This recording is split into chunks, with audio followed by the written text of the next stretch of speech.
Hi friends, welcome. கட்டா குஸ்தி 2 இப்போ theatres release ஆகி ஓடிட்டு இருக்க தமிழ் படம். ஆக்சுவலாக 2022 கட்டா குஸ்தி பார்ட் 1 ரிலீஸ் ஆனிச்சு.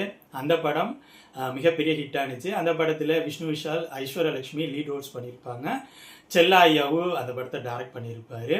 அந்த படத்தோட வெற்றியை தொடர்ந்து அந்த டீம் மறுபடியும் அதோட செகண்ட் பார்ட்டை இப்போ ரிலீஸ் பண்ணியிருக்காங்க. இந்த படத்தோட ஸ்டோரி என்ன, இந்த படம் எப்படி இருந்துச்சு அப்படிங்கிறத பார்க்குறதுக்கு முன்னாடி நான் எப்போதும் ரெக்வஸ்ட் பண்ணுற மாரி என்னோட வீடியோஸ் பாருங்கள். பிடிச்சிருந்தா லைக் பண்ணுங்கள், கமெண்ட் பண்ணுங்கள், ஷேர் பண்ணுங்கள். அப்படியே என்னோட சேனலை சப்ஸ்கிரைப் பண்ணுங்கள். இந்த படத்தோட ஸ்டோரி ஃபர்ஸ்ட் பார்ட்டோட கம்யூனிட்டி தான். இப்போ ஐஸ்வர்யலட்சுமி ஜாப் போயிட்டு அப்படியே அவங்களோட பேஷனான குஸ்தியும் கன்டினியூ பண்ணிட்டு இருக்காங்க. இந்த குஸ்தி ஸ்போர்ட்ஸில் அடுத்த லெவல் போகிறதுக்காக அவங்கள ரெடி பண்ணிட்டு இருக்காங்க. இன்னொரு பக்கம் விஷ்ணு விஷால் ஹவுஸ் ஹஸ்பண்டாக இருக்காரு. வீட்டு வேலைகள்லாம் பார்க்குறாரு, மனைவிக்கு சப்போர்ட்டாக இருக்காரு, பொண்ணை பாசமாக வளர்க்குறாரு. இவங்களோட லைஃப் சந்தோஷமாக தான் போயிட்டு இருக்கு. இவங்களுக்குள்ள சின்ன சின்ன பிரச்சனைகள் அப்பப்போ உருவாகிட்டு இருக்கு. ஒரு கட்டத்தில் ஐஸ்வர்யலட்சுமி அவங்களோட அந்த குஸ்தியில் ஒரு பெரிய பிரச்சனை உருவாகுது. அவங்க அடுத்த லெவல் போகலாம் அப்படிங்கிறத ட்ரை பண்ணிட்டு இருந்தாங்கல்ல, அதுலேயே ஒரு பிரச்சனை உருவாக போக அந்த பிரச்சனைக்கு காரணம் விஷ்ணு விஷால் அப்படிங்கிற மாரி பழியும் அவர் மேலே உருவாகுது. இதனால ஐஸ்வர்யலட்சுமி விஷ்ணு விஷாலை பிரிகிறாங்க. இதுக்கப்புறம் படத்தில் நடக்கிற சம்பவங்கள் தான் கட்டா குஸ்தி 2. இந்த படத்தோட பலமா எனக்கு பட்டது இந்த படத்தோட ஸ்கிரீன் பிளே தான். கட்டா குஸ்தி பார்ட் 1 மாதிரி தான் இந்த படத்துலையும் ஸ்கிரீன் பிளேயை இவங்க சுவாரஸ்யமாக தான் ப்ரெசென்ட் பண்ணியிருந்தாங்க. ஃபர்ஸ்ட் ஹாஃப் செகண்ட் ஹாஃப் ரெண்டுமே பெருசாக போர் அடிக்காமல் சுவாரஸ்யமாக தான் போடுச்சு. ஃபர்ஸ்ட் ஹாஃபை ஃபுல்லாக ஜாலியாக ஃபன்னாக அழகாக கொண்டு போயிருந்தாங்க. அடுத்து என்ன அப்படிங்கிற மாரி ஜாலியாக ஃபன்ஃபில்லாக காமெடியோட போணுச்சு. செகண்ட் ஹாஃபோட ஸ்க்ரீன் பிளேயில் எமோஷன், அப்புறம் படத்தோட செகண்ட் ஹாஃபில் அங்கங்கே காமெடி அப்படிங்கிற மாரி எமோஷனல் ப்ளஸ் காமெடியோட செகண்ட் ஹாஃபோட ஸ்க்ரீன் பிளேயை கொண்டு போயிருந்தாங்க.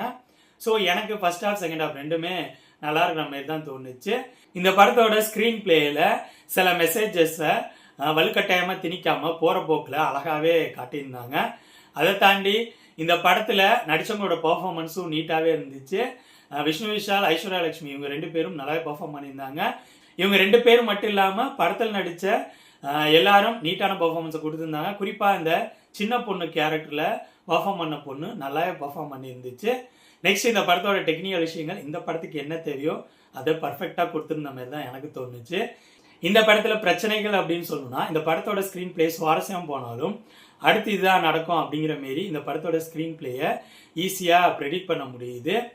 அது மட்டும் இல்லாமல் கட்டா குஸ்தி பார்ட் 1ல் கிளாமர், அப்புறம் டபுள் மீனிங் பேஸ் பண்ண சீன்ஸ், இந்த விஷயங்கள்லாம் இருக்காது. பட் இந்த படத்தில் அந்த விஷயங்கள்லாம் இருக்குது. அதெல்லாம் இந்த படத்துக்கு தேவையா அப்படிங்கிற மாதிரி தோணுச்சு. அது மட்டும் இல்லாமல் அந்த டீச்சர் கேரக்டரை இந்த மாதிரி டிசைன் பண்ணி காட்டியிருக்கணுமா அப்படிங்கிற மாதிரி தோணுச்சு. காரணம், இந்த படம் உமன்ஸ் எம்பவர்மெண்ட் பற்றி பேசக்கூடிய ஒரு படம். அதில் இந்த மாதிரி சீன்ஸ்லாம் வேணுமா அப்படிங்கிற மாதிரியும் எனக்கு தோணுச்சு. அப்புறம் இந்த படத்துக்கும் லாஜிக்கும் சம்மந்தம் கிடையாது.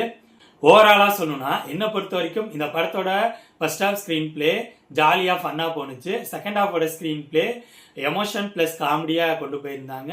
ஸ்க்ரீன் பிளே நல்லா இருந்துச்சு. கட்டா குஸ்தி பார்ட் 1ஓட கம்பேர் பண்ணும்போது பார்ட் 2ல் ஸ்க்ரீன் பிளே சுவாரஸ்யமாக இருந்துச்சு.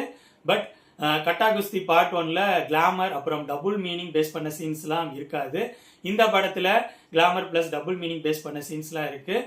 அது ஃபன்னாக இருந்தாலும் இந்த படத்துக்கு அது தேவையா அப்படிங்கிற மாரி எனக்கு தோணுச்சு. இந்த படம் கட்டா குஸ்தி பார்ட் 1 பிடிச்ச ஆடியன்ஸுக்கு கண்டிப்பாக பார்ட் 2 பிடிக்கும். அந்த மாதிரி ஃபேமிலி ஆடியன்ஸை டார்கெட் பண்ணி ஒரு ஃபன்னான எமோஷனல் காமெடி ட்ராமாவை ப்ரெசென்ட் பண்ணியிருக்காங்க. இந்த படம் இப்போ தேட்டர்ஸில் ரிலீஸ் ஆகி ஓடிட்டு இருக்கு. ஸோ என்னோட ரிவ்யூ பேஸ் பண்ணி முடிவு பண்ணிக்கோங்க இந்த படத்தை பார்க்கலாமா வேணாமான்னு. கட்டா குஸ்தி பார்ட் 2 படத்தை பற்றிய விமர்சனம் இது. அடுத்த வீடியோவில் இன்னொரு படத்தோட ரிவ்யூவோடு சந்திப்போம். பாய்.